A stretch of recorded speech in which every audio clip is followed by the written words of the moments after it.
Hi everyone, welcome back to my channel learn OBG with doctor Vandana.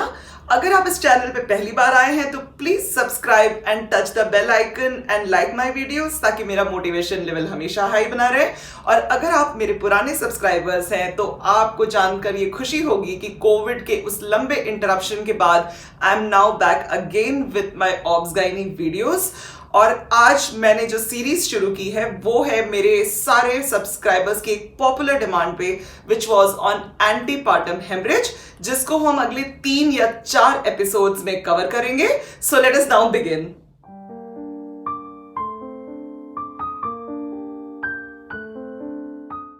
Maternal mortality का जो triad है उसमें 3 major causes है maternal death के। सबसे पहला है हेमरेज, दूसरा हाइपरटेंसिव डिसऑर्डर्स इन प्रेगनेंसी, जिसको ऑलरेडी मैं 4 एपिसोड्स में पहले पढ़ा चुकी हूं, तो please go back to that link and have a look. और तीसरा है सेप्सिस, जो कि मैं आगे के एपिसोड्स में आपसे कवर करूंगी। तो ये जो डेडली ट्रायड है हेमरेज, हाइपरटेंसिव डिसऑर्डर्स और सेप्सिस में, उसमें आज हम कवर करेंगे हेमरेज वाला पार्ट। अब हेमरेज प्रेगनेंसी में डिलीवरी के पहले भी हो सकता है और डिलीवरी के बाद भी हो सकता है। तो जो बाद में हेमरेज होता है उसको कहा जाता है पोस्टपार्टम हेमरेज।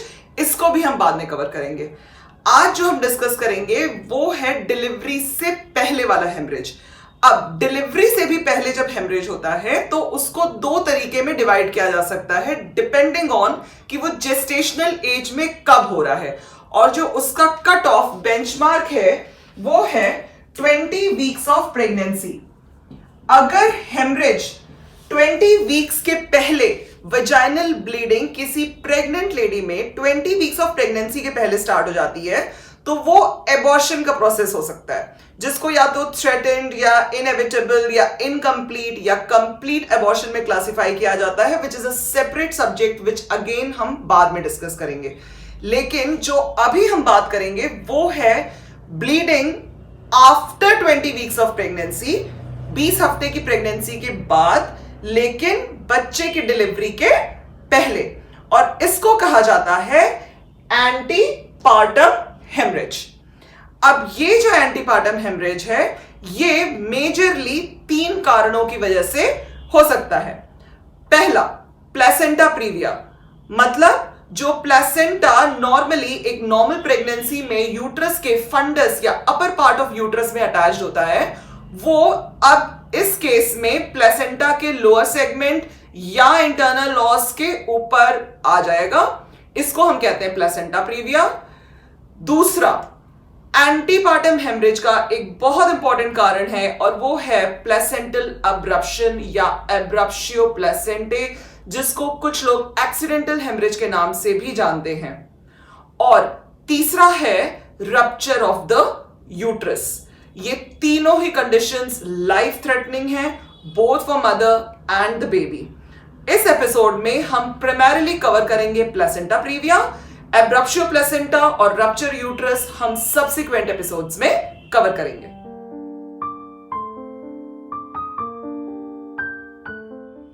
अगर आप कोई स्टूडेंट है, अंडर ग्रेजुएट या पोस्ट ग्रेजुएट, एमबीबीएस, नर्सिंग या किसी पैरामेडिकल ब्रांच में, और आपको कोई एग्जाम देना है, या अगर आप कोई एंट्रेंस एग्जाम दे रहे हैं जैसे कोई जॉब इंटरव्यू या नीट पीजी, तो एंटीपार्टम हेमरेज एक ऐसा सब्जेक्ट है जिसको आपको हमेशा बहुत थॉरली पढ़ना पड़ेगा और अंडरस्टैंडिंग डेवलप करनी पड़ेगी।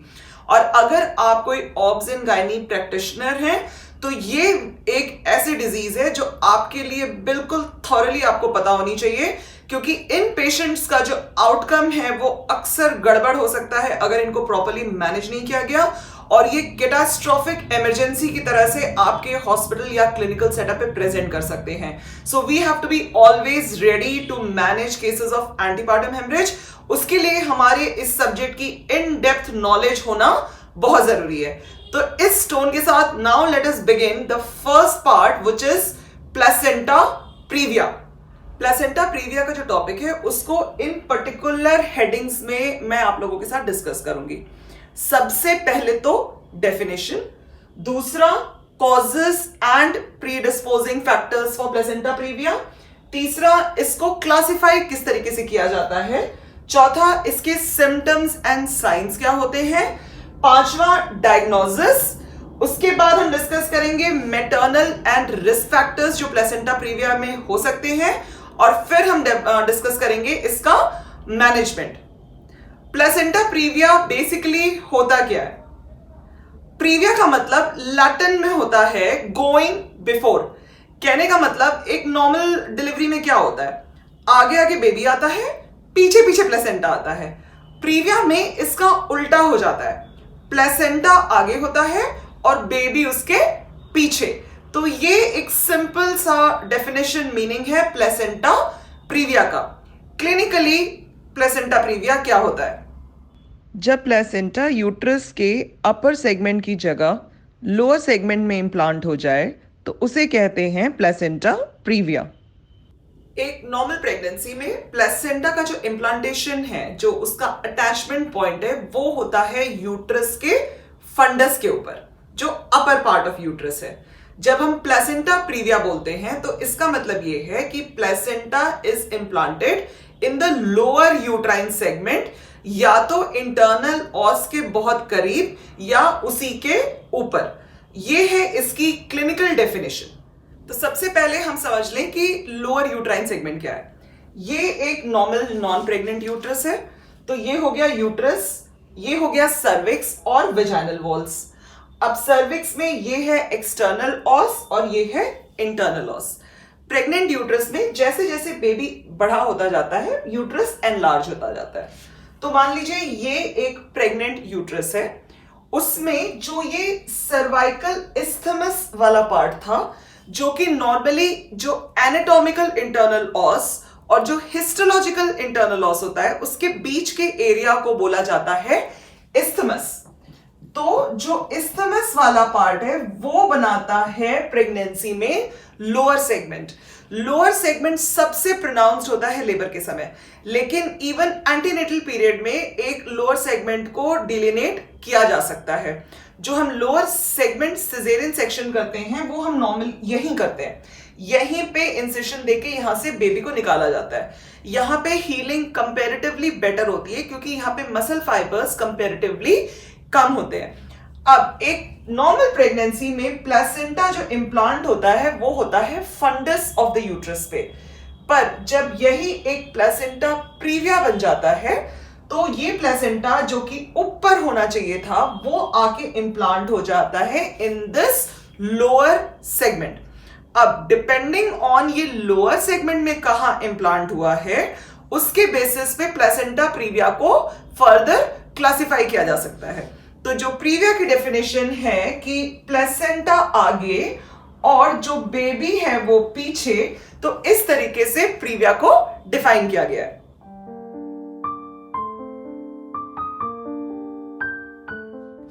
अब क्लासिफिकेशन ऑफ प्लेसेंटा प्रीविया, जो ओरिजिनल पुरानी क्लासिफिकेशन होती थी उसमें प्लेसेंटा प्रीविया को 4 तरीके से क्लासिफाई किया जाता था, जिसको मैं आपको डायग्रामेटिकली समझाने की कोशिश करती हूं।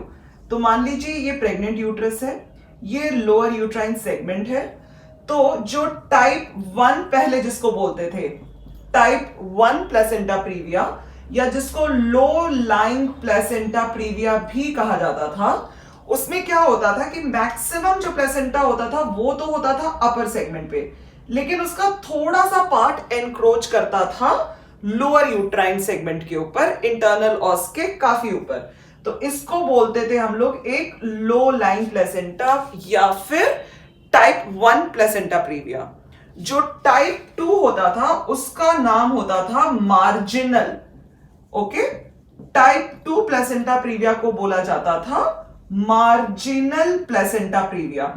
मार्जिनल प्लेसेंटा प्रीविया में क्या होता था कि अगर ये यूट्रस है, ये लोअर यूट्राइन सेगमेंट है और ये इंटरनल ऑस है, तो जो प्लेसेंटा होता था वो बेसिकली होता था लोअर यूट्राइन सेगमेंट पे और ये मार्जिन ऑफ इंटरनल ऑस को टच करता था, पर इंटरनल ऑस के ऊपर नहीं आता था। इसको बोला जाता था मार्जिनल प्लेसेंटा प्रीविया या टाइप 2। अब यही अगर एंटीरियर वॉल पे होता था यूट्रस के तो इसको कहते थे टाइप 2A, मतलब टाइप 2 एंटीरियर, और अगर ये पोस्टीरियर वॉल पे होता था तो इसको कहते थे टाइप 2 पोस्टीरियर। जो तीसरा तरीके का है, जो पहले क्लासिफिकेशन में टर्म यूज होता था, टाइप 3 को कहा जाता था इनकम्प्लीट प्लेसेंटा प्रीविया। इसमें क्या होता था कि जैसे मान लीजिए ये प्रेग्नेंट यूट्रस है, ये लोअर सेगमेंट है, तो जो प्लेसेंटा है वो आके कवर करता था इंटरनल ऑस के ऊपर तक, लेकिन सिर्फ पार्शियली। कहने का मतलब जब ऑस क्लोज्ड है तब तो ये इंटरनल ऑस को कवर करता है, लेकिन अगर ऑस डायलेट होता जाता है तो प्लेसेंटा पीछे की तरफ खिसकता जाता है ऑस के साथ, और वो ऑस को कवर नहीं करता। जो टाइप 4 होता था उसका नाम होता था कंप्लीट। टाइप 4 को कहा जाता था कंप्लीट प्लेसेंटा प्रीविया। इसमें ये है यूट्रस और प्लेसेंटा पूरा का पूरा इसके ऊपर ही प्लेस्ड है। This was also called as a central या कंप्लीट प्लेसेंटा प्रीविया। मतलब जब सर्विक्स डायलेट होता है तो भी ये पूरा का पूरा इंटरनल ऑस को कवर किया जाता है। तो ये तो ट्रेडिशनल क्लासिफिकेशन है प्लेसेंटा प्रीविया की, जो शुरू से चल रही थी। अब ये क्लासिफिकेशन चेंज कर दी गई है।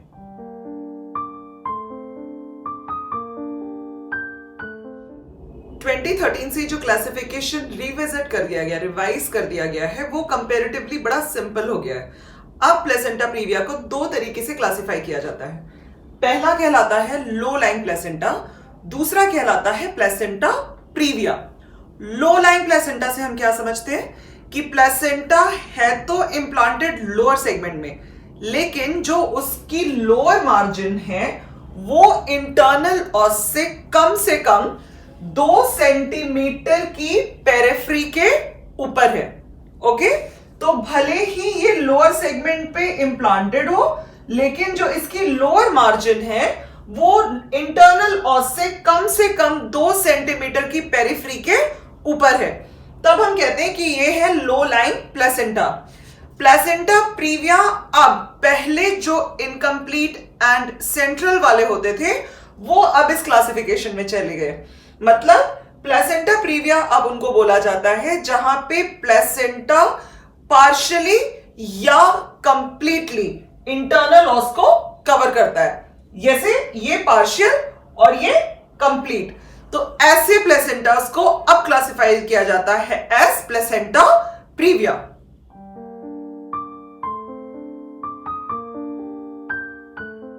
प्लेसेंटा प्रीविया का नॉर्मल इंसिडेंस प्रेगनेंसी में करीब 0.3% है, लेकिन अब जब हम आगे इसके कॉजेस की बात करेंगे तब हमें यह समझ में आएगा कि धीरे धीरे प्लेसेंटा प्रीविया के केसेस अब बढ़ते हुए दिखाई दे रहे हैं। तो सबसे पहले हम इसके कॉजेस को समझते हैं।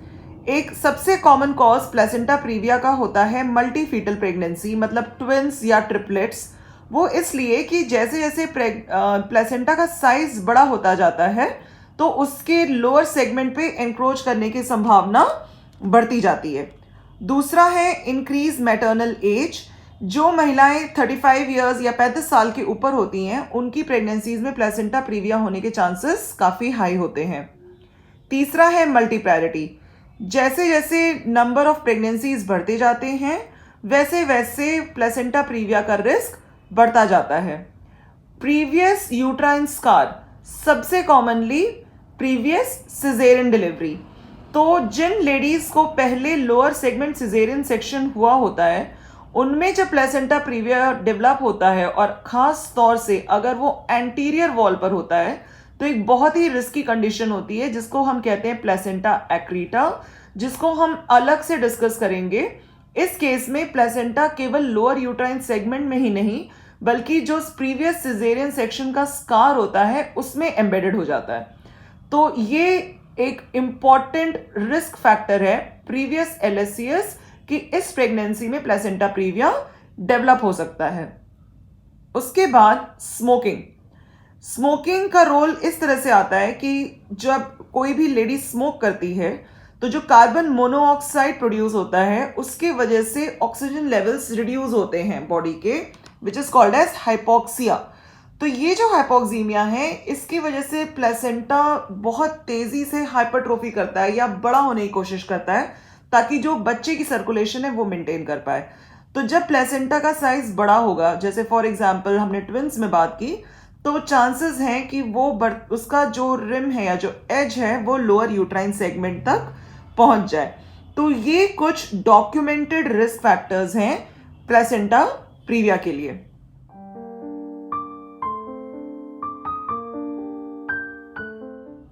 प्लेसेंटा प्रीविया के सिम्टम्स एंड साइंस क्या है? तो सबसे पहले हम डिस्कस करते हैं सिम्टम्स। सिम्टम्स मतलब जो कंप्लेंट्स पेशेंट लेकर आती है।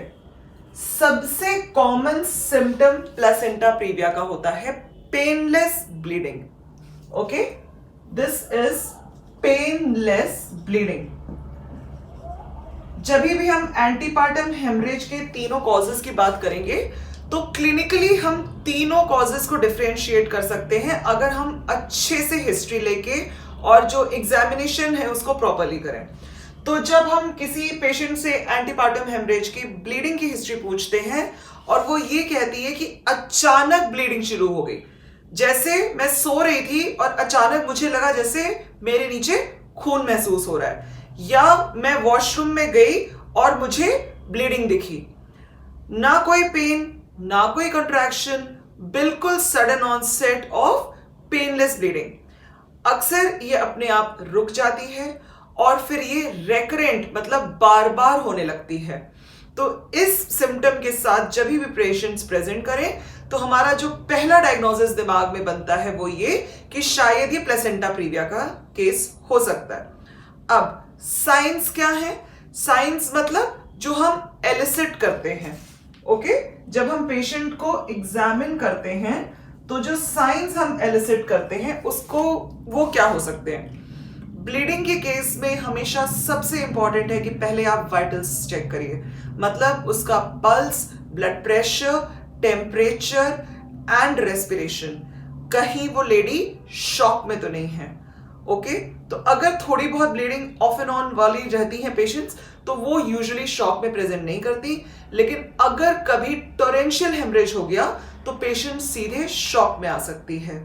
जो तो पहला एग्जामिनेशन हमारा हो गया एग्जामिनेशन ऑफ वाइटल्स, एंड उसमें इंपॉर्टेंट है कि प्लीज लुक फॉर शॉक।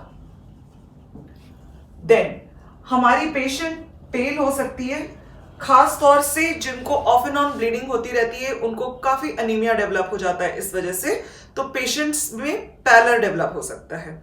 उसके बाद जब हम पर एब्डोमेन एग्जामिनेशन करते हैं तो पर एब्डोमेन एग्जामिनेशन में यूट्रस हमेशा इनवेरिएबली हमको रिलैक्स्ड मिलता है। कोई भी टेंस एब्डोमेन या कॉन्ट्रैक्शंस के साथ अगर प्लेसेंटा प्रीविया है तो ये हमें फिर अपनी डायग्नोसिस सोचने पे मजबूर करेगा। अभी मैं इस पे आगे आपसे डिस्कस करूंगी। फीटल हार्ट डिपेंडिंग ऑन कितनी ब्लीडिंग हुई है, अगर बहुत ज्यादा ब्लीडिंग हो गई तो हो सकता है बच्चे की इंट्रायूट्राइन डेथ हो जाए, तो फीटल हार्ट हो भी सकता है और नहीं भी हो सकता है। नॉर्मली जिन पेशेंट्स को थोड़ी बहुत ब्लीडिंग अक्सर आए दिन होती रहती है उनका फीटल हार्ट मेंटेन रहता है। Now coming to the local examination, सबसे important point vaginal bleeding in pregnancy या एंटीपार्टम हेमरेज में ये है कि हम कतई किसी भी हालत में उस पेशेंट का पीवी एग्जामिनेशन नहीं करेंगे। ब्लीडिंग पीवी एग्जामिनेशन के लिए एक कॉन्ट्राइंडिकेशन है। जैसे पीआरओएम पीपीआरओएम वाले वीडियो में मैंने आपसे बताया था कि लीकिंग पर वेजाइनम भी एक पीवी के लिए कॉन्ट्राइंडिकेशन है। हम ब्लीडिंग इन प्रेगनेंसी में भी कभी पीवी नहीं करते हैं।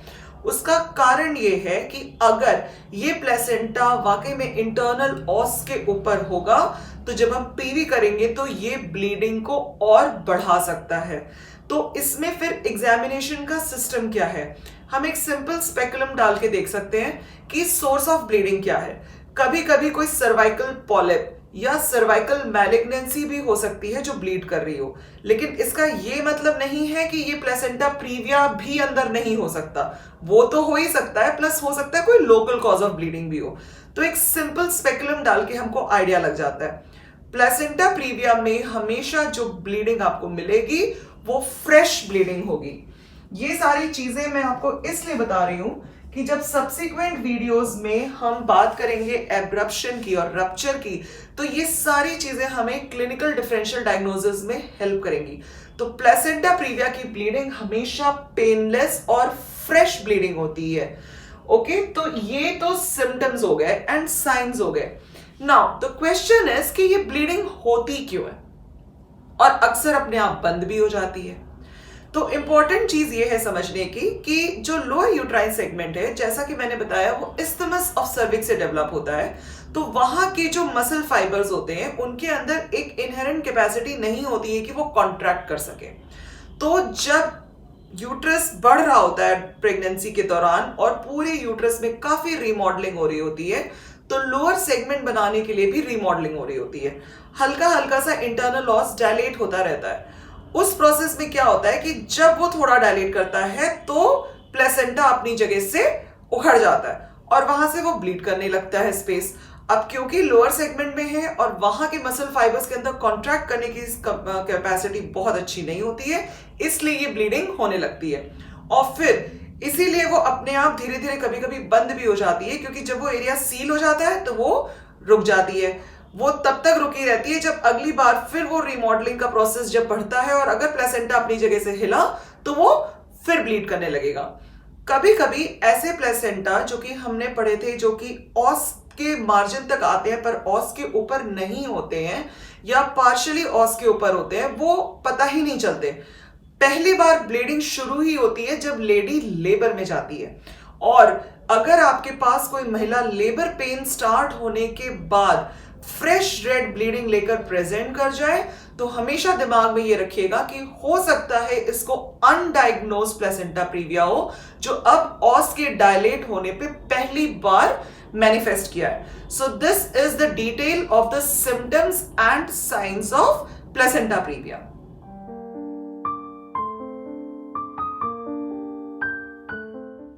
प्लेसेंटा प्रीविया का डेफिनेटिव डायग्नोसिस हमेशा इमेजिंग के थ्रू है।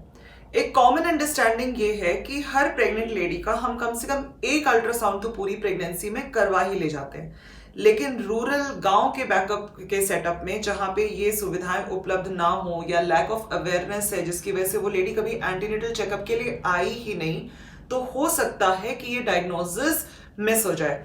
वरना अगर हम अपने पेशेंट को एंटीनेटल केयर प्रॉपरली प्रोवाइड कर रहे हैं तो ब्लीडिंग की नौबत ही नहीं आनी चाहिए, उसके पहले ही डायग्नोज हो जाना चाहिए कि ये लेडी प्लेसेंटा प्रीविया का केस हो सकती है।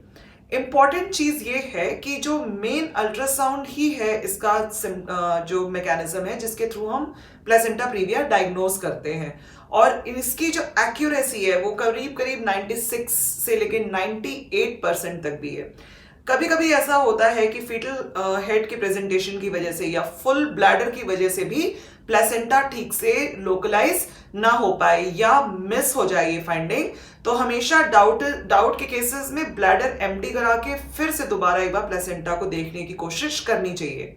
जो प्रीवियस LSCS की पेशेंट्स हैं जिनका पहले सिजेरियन सेक्शन से बेबी हो चुका है और वो इस बार अगर lower segment anterior placenta previa दिखा रही हैं, तो फिर ये एक डाउट क्रिएट करता है कि it can be a case of placenta accreta. तो ऐसे केसेस में डायग्नोसिस कंफर्म करने के लिए हमको MRI इमेजिंग भी करानी पड़ सकती है। प्लेसेंटा एक्रीटा को हम सेपरेटली डिस्कस करेंगे, लेकिन जो मेन स्टे ऑफ डायग्नोसिस है प्लेसेंटा प्रीविया का वो है एब्डोमिनल अल्ट्रासाउंड। अब एक टर्म बड़ा कॉमनली यूज हुआ करता था और अभी भी काफी लोग यूज करते हैं, वो है माइग्रेशन ऑफ प्लेसेंटा। माइग्रेट मतलब प्लेसेंटा अपनी जगह से हिल गया या चला गया। अक्सर ये देखा गया है कि जब हम अर्ली ट्राइमेस्टर मिड ट्राइमेस्टर में अल्ट्रासाउंड करवाते हैं, जैसे 17, 18, 20 हफ्ते की प्रेगनेंसी में, तो काफी प्लेसेंटा हमको लोअर सेगमेंट में मिलते हैं।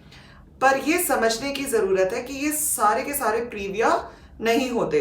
जैसे जैसे यूट्रस की ग्रोथ होती है तो प्लेसेंटा तो अपनी जगह से नहीं हिलता। ये एक्चुअली माइग्रेशन एक मिसनोमर या एक गलत टर्म है। पर होता ये है कि क्योंकि जो ब्लड सप्लाई होती है वो ज्यादा फंडस की तरफ होती है, तो एक वर्ड यूज किया जाता है जिसको कहते हैं ट्रोफोट्रोपिज्म। ट्रोफोटॉपिज्म मतलब प्लेसेंटा की ग्रोथ प्रेफरेंशियली अपर सेगमेंट की तरफ होती है। तो जब हम एक लेडी का रूटीन अल्ट्रासाउंड रिपीट स्कैन कराते चले जाते हैं, तो वही प्लेसेंटा जो मिड ट्राइमेस्टर में लोअर सेगमेंट में दिखता था, एक्चुअली जब लेडी टर्म तक पहुंचती है तो वो फंडल लोकेशन पे दिखने लगता है। 28 वीक्स के बियॉन्ड भी अगर हमें प्लेसेंटा लोअर सेगमेंट में ही दिख रहा है तो चांसेस है कि ये प्लेसेंटा प्रीविया ही मेंटेन रहेगा, ये फंडल प्लेसेंटा में कन्वर्ट शायद ना हो पाए। तो जब भी हम किसी पेशेंट को काउंसल करते हैं तो इन सब पॉइंट्स को भी दिमाग में रखना जरूरी है। करीब 90% ऐसे प्लेसेंटा जो 20 हफ्ते वाले अल्ट्रासाउंड में लो लाइंग दिखते हैं, वो टर्म अल्ट्रासाउंड पर नॉर्मल पोजीशन पे दिखने लगते हैं।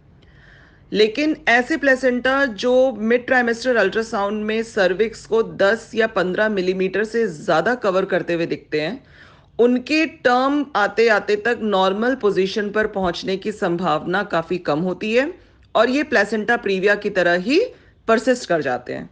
ट्रांसवेजाइनल अल्ट्रासाउंड्स अब सबसे एक्यूरेट और ऑल्सो एक सेफ तरीका निकल कर आए हैं जिससे हम लो लाइंग प्लेसेंटा को डायग्नोज कर सकते हैं, और ये मोडालिटी अब ट्रांस एब्डोमिनल अल्ट्रासाउंड से बेटर मानी जा रही है। ये एक 31 वीक्स प्रेगनेंसी का टीवीएस अल्ट्रासाउंड है।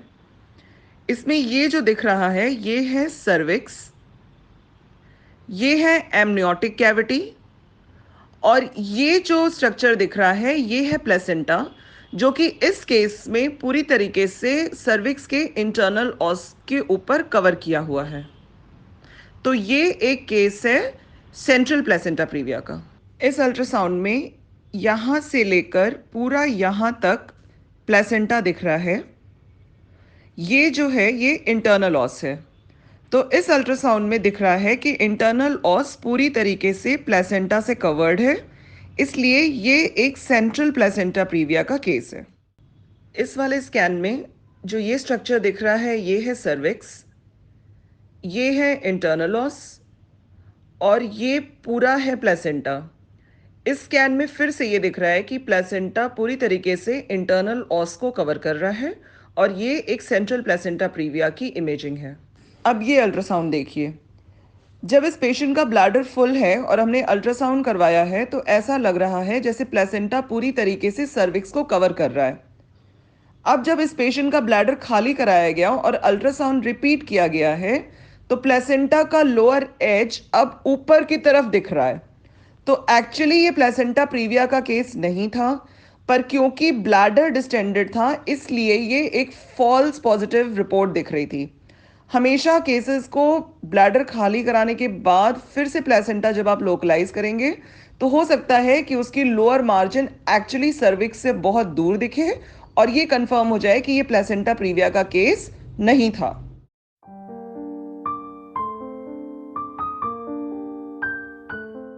प्लेसेंटा प्रीविया की वजह से एंटीपार्टम हेमरेज हो सकता है, जिसकी वजह से मरीज शॉक में जा सकती है और उसकी डेथ भी हो सकती है। ये सब कुछ 12 घंटे के अंदर अंदर हो सकता है। प्लेसेंटा प्रीविया की वजह से माल प्रेजेंटेशंस भी कॉमन हैं, खास तौर से ब्रीच। वो इसलिए क्योंकि प्लेसेंटा जब लोअर पोल ऑफ यूट्रस को ऑक्यूपाई करता है तो वहाँ पे हेड को एडजस्ट होने की जगह नहीं मिलती और बच्चा ब्रीच पोजीशन में ही बढ़ता चला जाता है।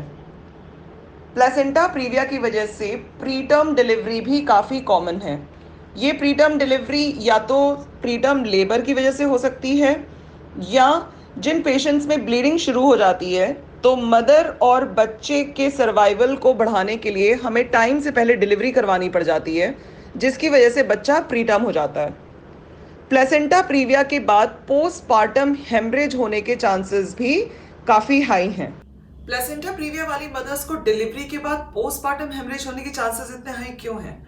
वो इसलिए क्योंकि जो लोअर यूट्राइन सेगमेंट है जहां से ये प्लेसेंटा सेपरेट होता है, उसके अंदर जो इनहेरेंट कंट्रैक्शन और रिट्रैक्शन की कैपेसिटी है वो बहुत कम होती है।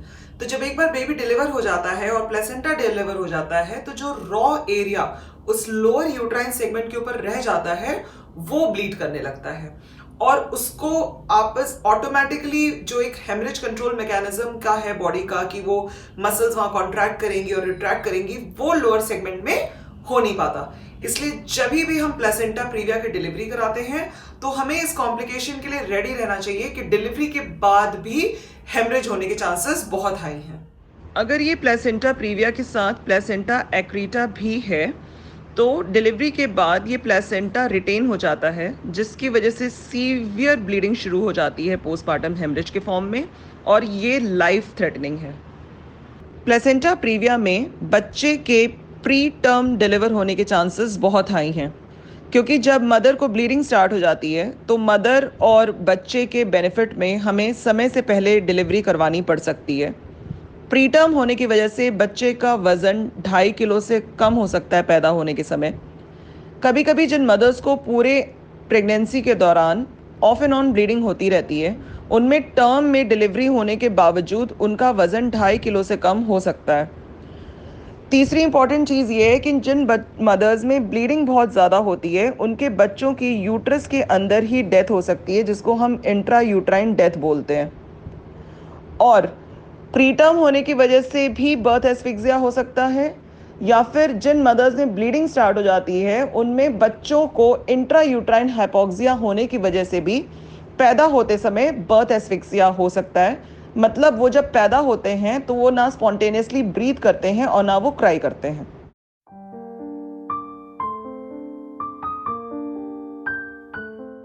Now coming to the most important part, और वो है मैनेजमेंट। जब भी कोई लेडी एंटीपार्टम हेमरेज और लेकर आती है, हमने डायग्नोसिस कंफर्म कर ली कि ये प्लेसेंटा प्रीविया है, तो अब हम इस क्लाइंट को मैनेज कैसे करेंगे। कभी कभी हमारा मैनेजमेंट डायग्नोसिस कंफर्म होने के पहले भी शुरू हो जाता है, क्योंकि उस समय पेशेंट की जनरल कंडीशन वैसी होती है। तो कहने का मतलब जो मैनेजमेंट है वो इस पे डिपेंड करेगा कि पेशेंट की जनरल कंडीशन कैसी है, उसके बच्चे का फीटल हार्ट का स्टेटस क्या है, जेस्टेशनल एज कितनी है, ब्लीडिंग कितनी है, आपका सेटअप जिस पे आप काम कर रहे हो वहां पे आप कितना सर्विसेज दे पाओगे और किसके बियॉन्ड आपको रेफर करना पड़ेगा। तो सबसे पहले हम बात करते हैं कि डिपेंडिंग ऑन जनरल कंडीशन, तो अगर जो मदर है वो शॉक में आई है, मतलब पल्स रेट उसका 110 के ऊपर पर मिनट चल रहा है, ब्लड प्रेशर सिस्टोलिक 90 मिलीमीटर्स के नीचे है, पेशेंट बिल्कुल कोल्ड क्लैमी एक्सट्रीमिटीज के साथ है, बहुत एंग्शियस है, ठंडी पड़ी हुई है, तो हमें फटाफट पहले उसका शॉक मैनेज करना पड़ेगा। उसके लिए हम एक wide bore cannula IV line start करते हैं, ब्लड सैंपल लेते हैं और उसको ब्लड ग्रुपिंग क्रॉस मैचिंग के लिए भेजते हैं। फिर हम स्टार्ट करते हैं fast IV fluids, Ringer lactate या नॉर्मल सलाइन, जो भी आपके सेटअप पे अवेलेबल है। हमेशा याद रखिएगा कि हेमरेज में जो first IV fluid of choice है वो क्रिस्टलॉइड्स है, रिंगर लैक्टेट या नॉर्मल सलाइन। कभी भी कोलॉइड्स को देने की कोशिश मत करिए। अब ये ऑब्सोलीट हो गया है कि हम एक्यूट ऑब्स्टेट्रिक हेमरेज को कोलॉइड से ट्रीट करें। It is always and always preferable and recommended कि आप क्रिस्टलॉइड दीजिए, फिर चाहे आप रिंगर लैक्टेट दीजिए चाहे आप नॉर्मल सलाइन दीजिए।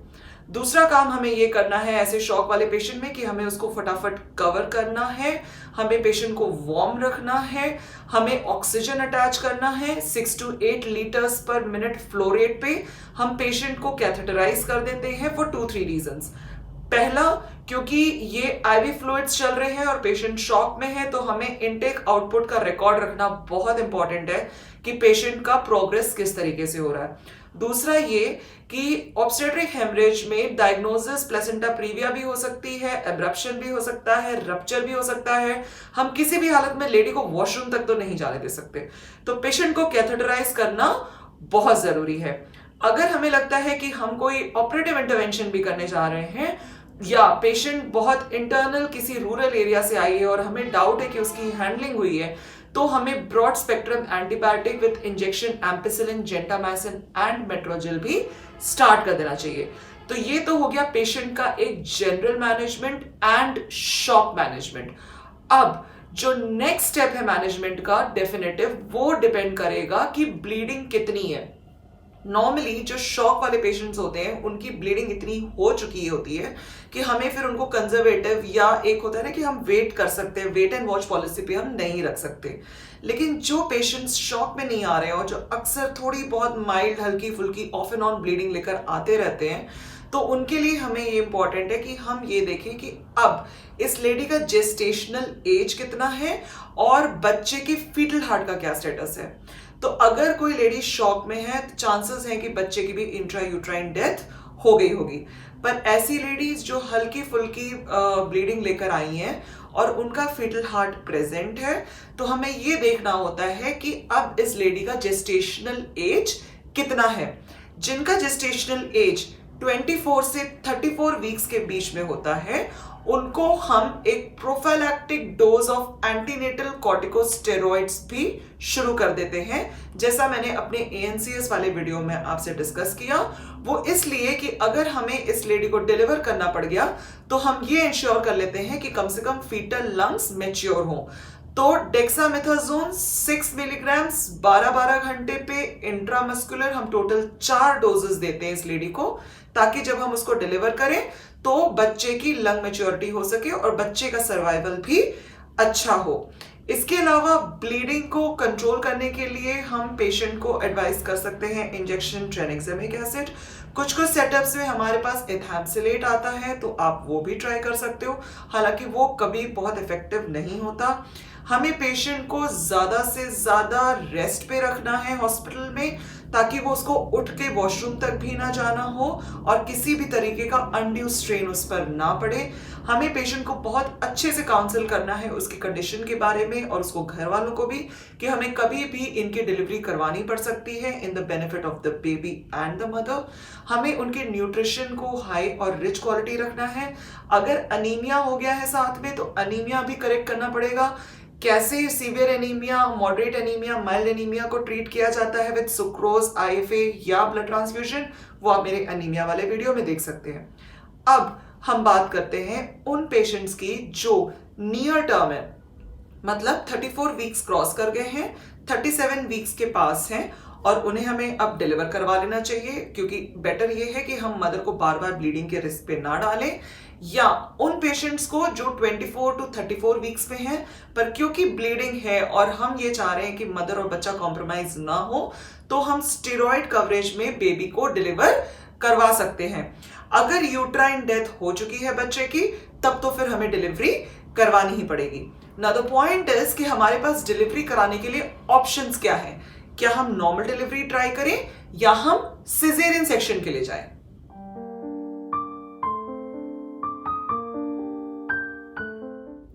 तो थंब रूल तो ये है कि सीवियरली ब्लीडिंग प्लेसेंटा प्रीविया में हम पेशेंट को इमीडिएटली सिजेरियन सेक्शन के लिए शिफ्ट कर देते हैं, क्योंकि अगर हमने उसको ब्लीड करते हुए छोड़ दिया तो मदर और बेबी दोनों को मेजर लाइफ रिस्क हो सकता है।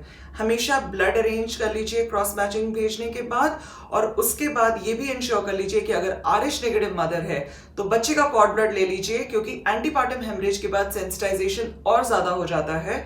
तो RH incompatibility in future pregnancies को प्रिवेंट करने के लिए हमें मदर को एंटी-डी देना पड़ेगा डिलीवरी के बाद। हम इस मदर को रीजनल एनेस्थीसिया में भी ऑपरेट कर सकते हैं, पर depending on the mother of condition of the mother हमें कभी कभी GA भी देना पड़ सकता है। हमेशा ये याद रखिएगा कि प्लेसेंटा प्रीविया में जो बच्चा पैदा होगा वो फीटल डिस्ट्रेस में हो सकता है, क्योंकि ब्लीडिंग के बाद उसकी ब्लड सप्लाई कम हो जाती है। तो हमेशा बच्चे के रिससिटेशन के लिए रेडी रखिए। अगर आपके पास पीडियाट्रिशियन है वेल एंड गुड, वरना एक ट्रेन्ड पर्सनल आपकी OT में होना चाहिए जो उस न्यूबॉर्न बेबी को तुरंत रिससिटेट कर पाए, क्योंकि अक्सर हमें प्री टर्म डिलीवरी करवानी पड़ जाती है in benefit of the mother. और अगर हमें डेक्सा देने का टाइम नहीं मिला और हमने इमीडिएटली बेबी को डिलीवर करवाया सिजेरियन के साथ, तो ये ऑल द मोर रिस्क है कि बच्चा एस्फिक्सिएटेड पैदा हो सकता है। इंट्राऑपरेटिव रिस्क में एक चीज और ध्यान रखिएगा कि जब प्लेसेंटा आउट हो जाता है उसके बाद भी कभी कभी प्लेसेंटल बेड से ब्लीडिंग कंटिन्यूसली होती रहती है। हमें कंप्लीट हीमोस्टेसिस मेंटेन करने के बाद ही यूट्रस को क्लोज करना है, वरना पोस्ट सिजेरियन जबरदस्त पीपीएच हो जाएगा। तो अब उसके हमारे पास तरीके क्या हैं? क्योंकि जहां से प्लेसेंटा सेपरेट होता है वहां पे सर्विक्स के वो लोअर यूट्राइन सेगमेंट से ब्लीडिंग होती रहती है, तो हम उन प्लेसेंटल ब्लेड्स पे भी कुछ सूचर्स ले लेते हैं उन ब्लीडिंग में हीमोस्टेसिस अचीव करने के लिए। नॉर्मल सलाइन रिंगर लैक्टेट की ड्रिप हम चालू रखते हैं ताकि पेशेंट शॉक में न जाए, और इंजेक्शन ट्रानेक्सामिक एसिड 1 ग्राम आईवी देने से भी इस ब्लीडिंग पे कंट्रोल पाया जा सकता है। अगर पेशेंट को फ्रैंक पीपीएच डेवलप हो जाएगा तो जब हम पीपीएच के सब्सिक्वेंट मैनेजमेंट को डिस्कस करेंगे तो हम उस बारे में बात कर लेंगे। दूसरी इंपॉर्टेंट चीज ये है कि जब भी आप प्रीवियस सिजेरियन सेक्शन के पेशेंट को placenta previa specially anterior placenta previa के साथ ऑपरेट करिए तो दिमाग में रखिए कि हो सकता है कि ये प्लेसेंटा एक्रीटा का केस हो, जो कि एक गुड मेडिकल टीम के द्वारा ही मैनेज किया जा पाएगा। तो उसको हम आगे डिस्कस करेंगे नेक्स्ट वीडियो में, but always keep placenta accreta in mind जब भी आप previous LSCS with placenta previa anterior placenta previa को ऑपरेट कर रहे हैं। नाउ जो पेशेंट्स हमारे ऐसे हैं जो कि केवल लो लाइन प्लेसेंटा हैं, लो लाइन प्लेसेंटा जैसे कि जो इंटरनल लॉस है उसके 2 सेंटीमीटर पेरिफ्री के ऊपर ही प्लेसेंटा है, तो ऐसे पेशेंट्स को हम नॉर्मल डिलीवरी का ट्रायल एक बार दे सकते हैं।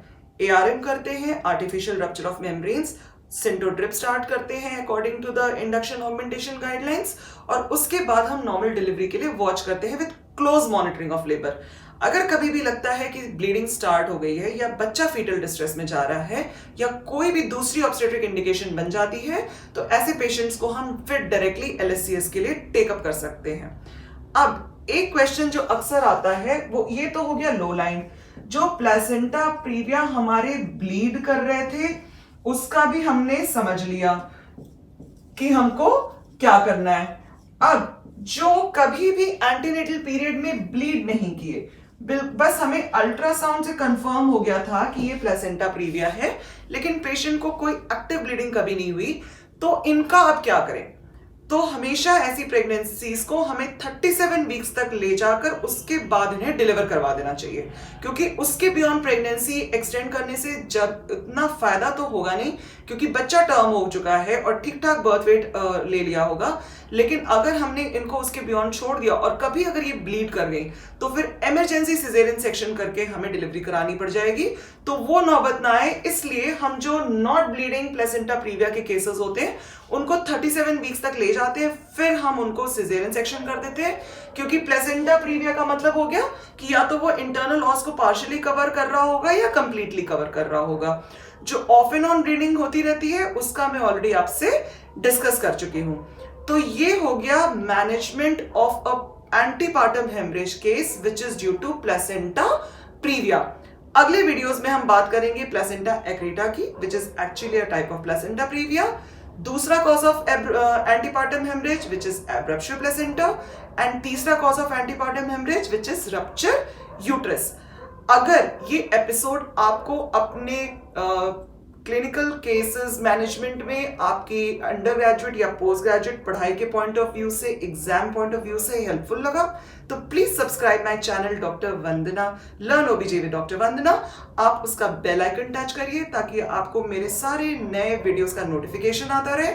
प्लीज मेरे चैनल को लाइक करिए, वीडियोस को अपने फ्रेंड्स के साथ शेयर करिए ताकि ज्यादा से ज्यादा सब्सक्राइबर्स इसका बेनिफिट उठा सके और मेरा मोटिवेशन लेवल हाई रहे। Thank you so much. See you again in the next episode. To get more updates, subscribe to our channel and hit the bell icon.